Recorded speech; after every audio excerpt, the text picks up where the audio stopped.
Hello and welcome to a new series where I'm going to be playing Crusader Kings 2 with, as you can probably see from the map, the Historical Immersion Project mod compilation.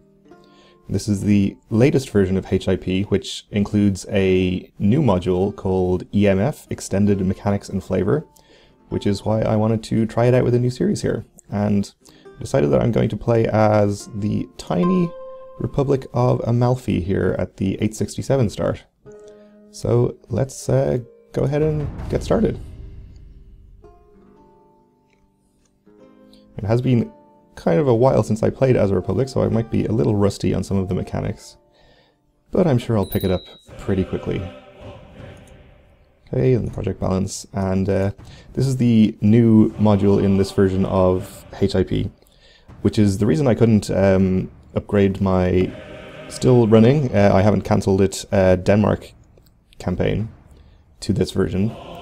So EMF works towards an increasingly flavorful, less repetitive, more strategic, more challenging, more balanced, more customizable, and most important of all, more coherent CK2, featuring much greater dynamism and unpredictability. So that is all very well. Let's go ahead and get started with the actual game though. So first of all, we are a very tiny republic here, so we'll have to be careful of our stronger neighbours, of which there are several.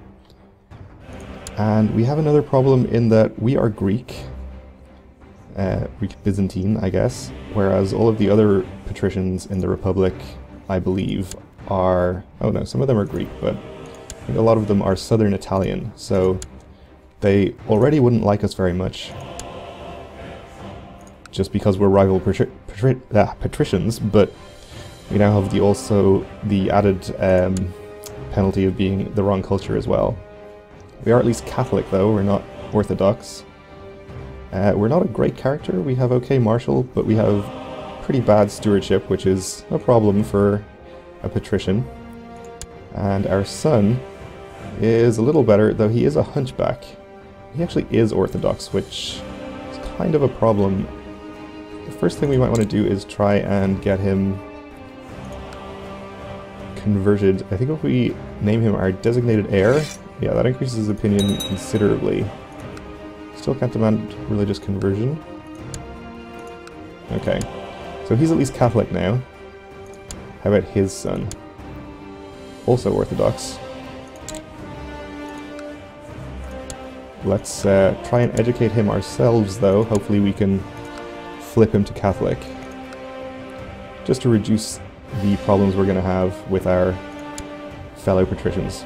So we need to choose an ambition.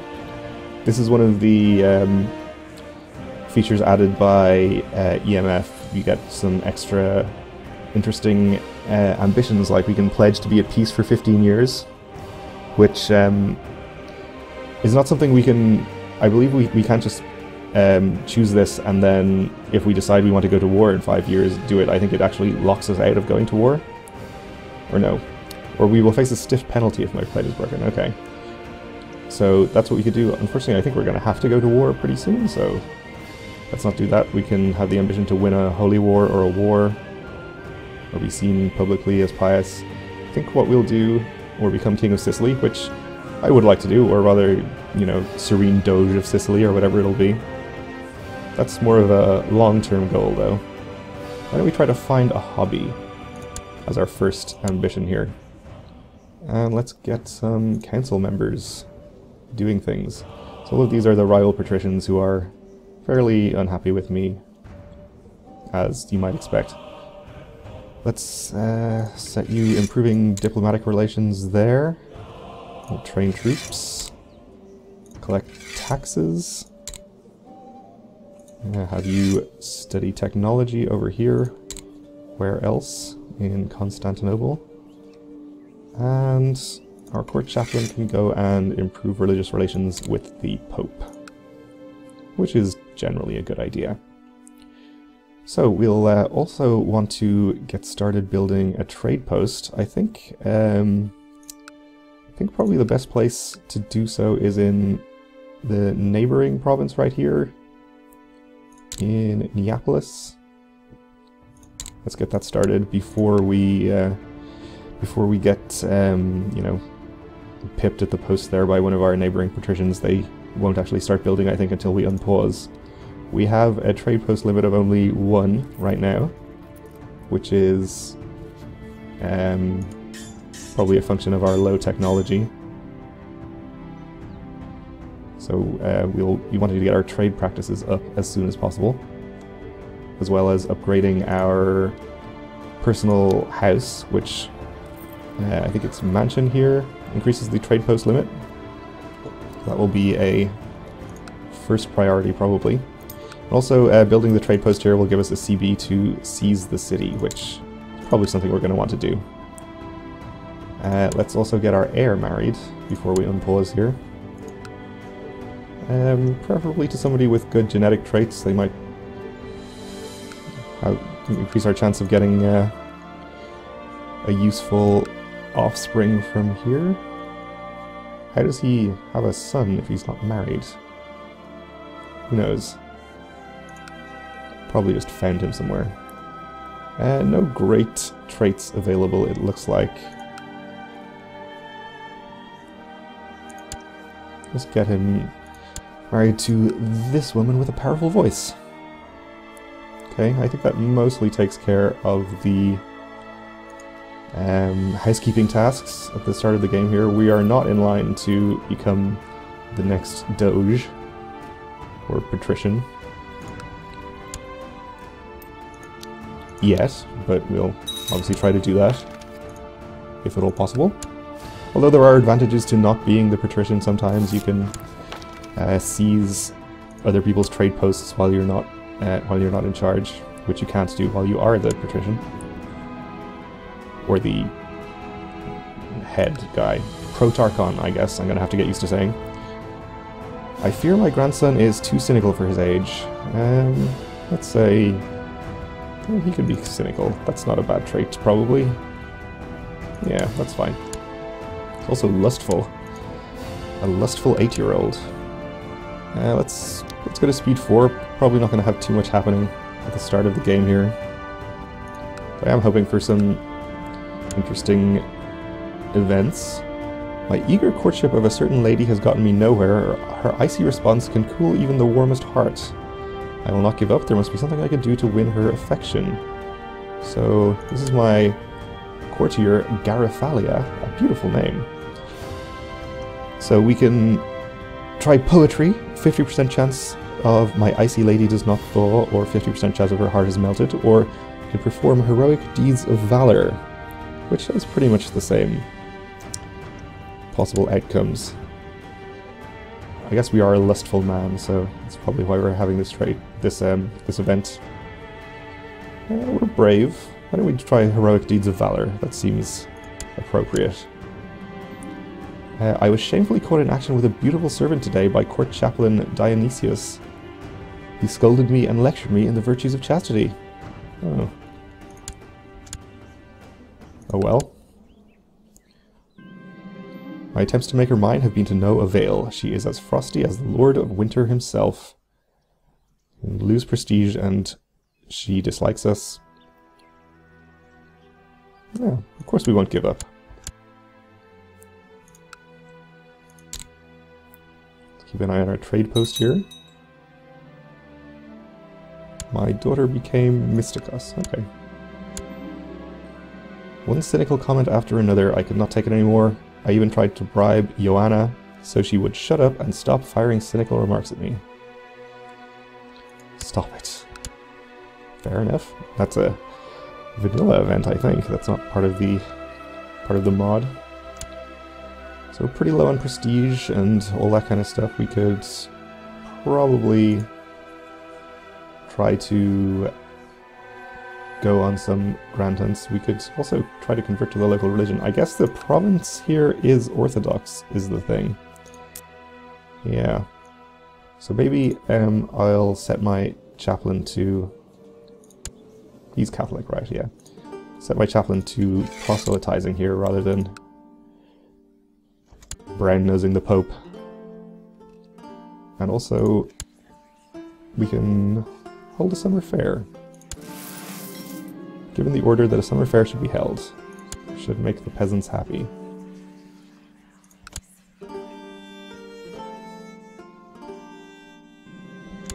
I had invited a monkey trainer to the summer fair, and the performance went well until one of the monkeys refused to ride on top of a pig. The trainer beat the monkey with a stick, which led the other monkeys to attack the trainer, biting him and hitting him with his own stick.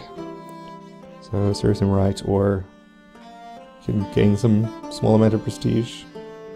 I don't know, I think I'd rather keep the 5 gold. Oh, and a war just happened over here. Lombardia just took this area. Kind of unfortunate. When the alderman asked for permission for a summer fair, I could never have guessed I would regret that.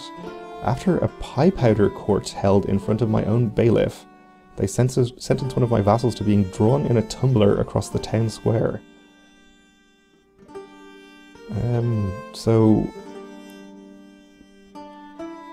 the Baron here will dislike me, which I guess I don't really care about. I can get more revolt risk. Alright, he can dislike me. He is the Baron of here, I assume. Sorrento, I guess? That would make sense. It's close to Naples. The peddlers are loading their wares and the merchants are taking down their stalls. The jugglers, strolling players, and the other entertainers are preparing to leave. The summer fair is over for this year. So we can gain 10 prestige.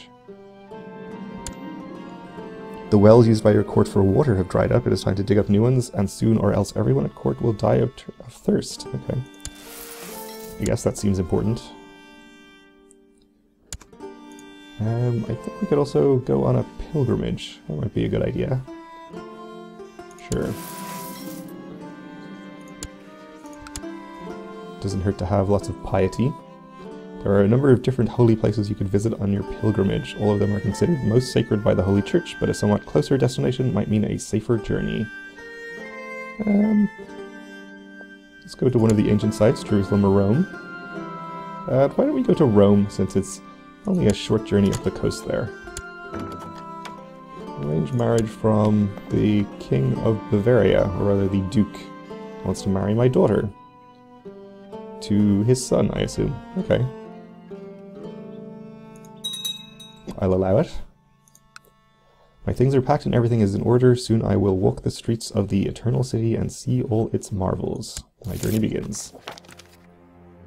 So, this guy is our regent. Doesn't much like us.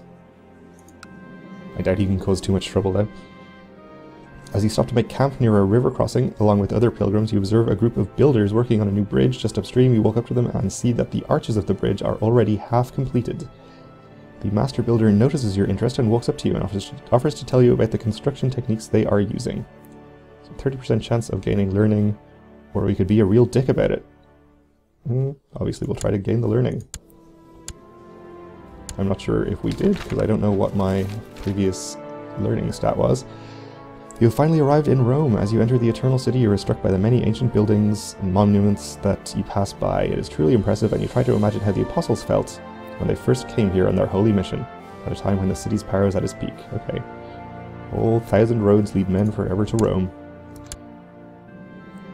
As you walk around on this holy ground, you ponder the secrets and the essence of God.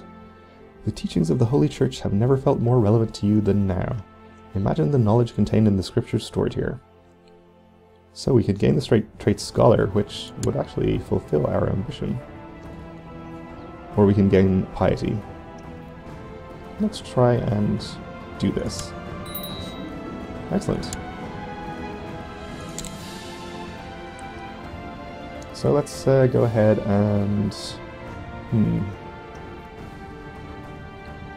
Let's take the Convert a Province ambition.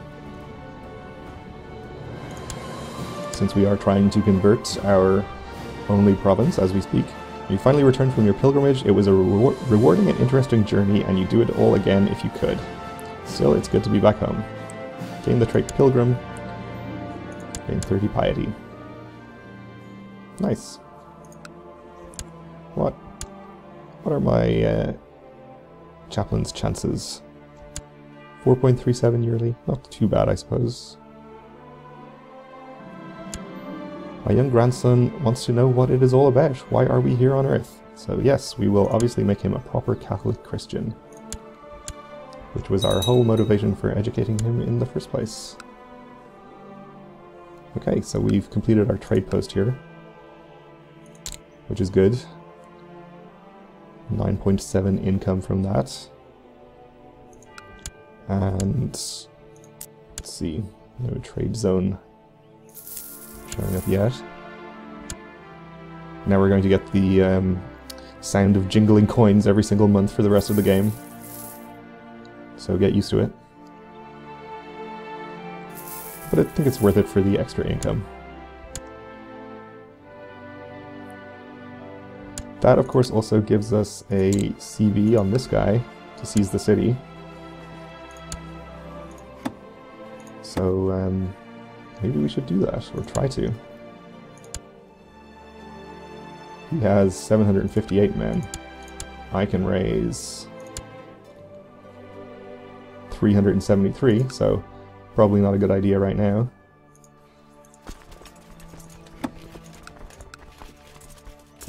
Could hire mercenaries, but we can't support them for very long. So we're going to have to wait a while till we either gain some more military strength or save up some more gold. The Magyars have settled down, as they tend to do, in a relatively small-looking Hungary over there.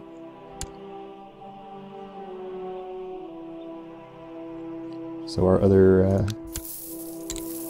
families have built trade posts in various places, down here and up in Gaeta.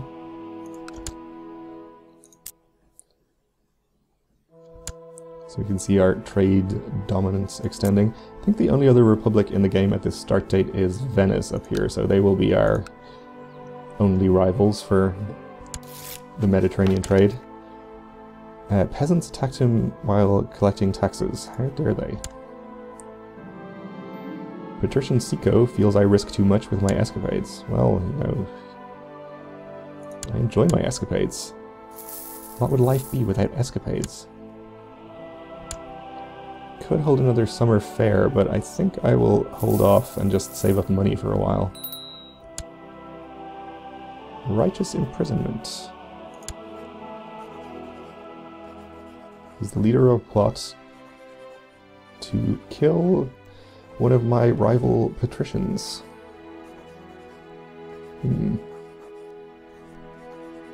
Do I want to imprison him? So he is a patrician as well, and also my Sacellarios, which I believe is steward? Yeah.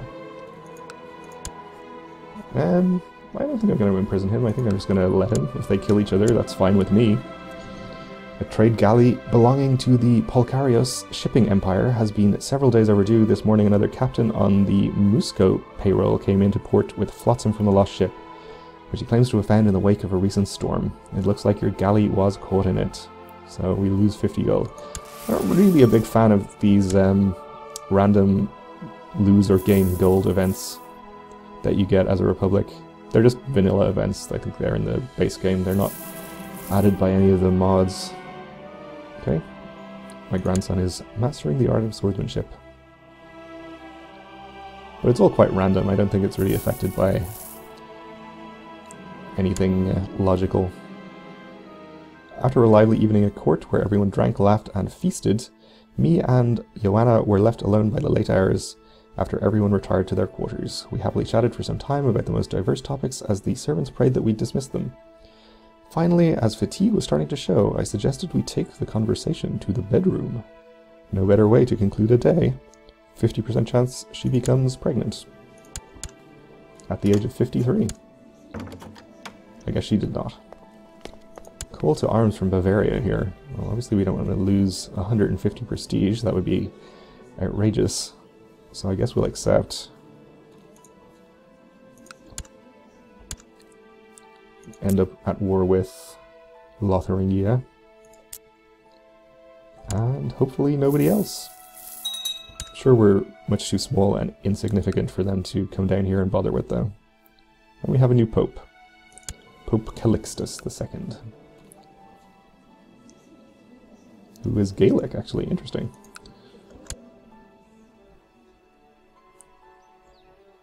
What is this war over? Defending in the Lotharingian claim on Bavaria. Okay, so they're just trying to take all of Bavaria. Well, that'll be interesting to watch, I suppose. But that is going to do it for this first episode. Thanks for watching, and come back next time to see how we get on in our tiny little republic.